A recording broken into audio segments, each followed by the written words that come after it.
there are a couple reasons that self-editing matters. When I'm working with a small team, it's really important to self-edit because you want to be a good teammate and you don't want other people to have to pick up the slack. You want your team to trust you. And when I'm writing just solo on a solo project with a client, I want to make sure that the client gets something that's ready to post and that they can trust is in as good a shape as it can be. Yeah, well, I think the most important step of my process is to read it out loud for myself because, a lot of editing, it's so much more than just spelling and grammar. It's clarity and flow and making sure the sentences make sense. And I think you're able to catch most of that stuff when you read it out loud to yourself. You notice when there should be a pause or, you should add a comma or you're like, oh, this doesn't make sense as one long sentence. I should split it into multiple sentences. And I also try to make sure that the sentences are varied in like length and rhythm.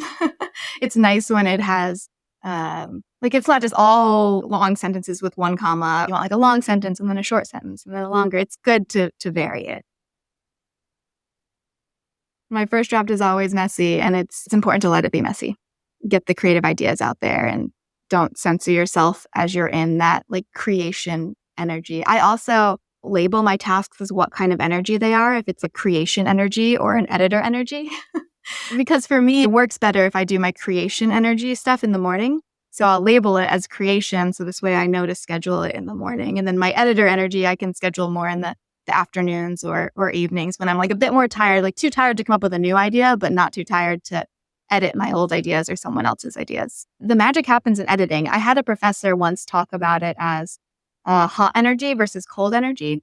The hot energy is like that messy first draft and you have to kind of let it be all crazy. And then the colder energy is more calculated. And that's when you make whatever you wrote in the first draft make sense. Keep in mind that you have the innate ability to write. I think that's really important. I think humans have language and we're all good writers if we want to be.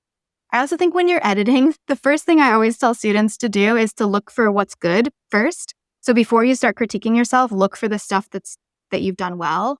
And that's not only to like be kind to yourself, it's to give yourself the pillars of whatever you're writing. So you could write a whole page and be like, most of this I'm not going to keep. Most of this, it's all messy and I'm going to edit it out. But if you start by finding the part that's really good, then you have like the columns to build from of whatever house you're building. And always choose clarity over being clever, especially with copywriting, especially when you're trying to sell an idea or get across an idea. Like you want to always be clear before you try to have a clever alliteration. I love alliterations, but sometimes if you try to force it, you sacrifice clarity and that's not worth it ever.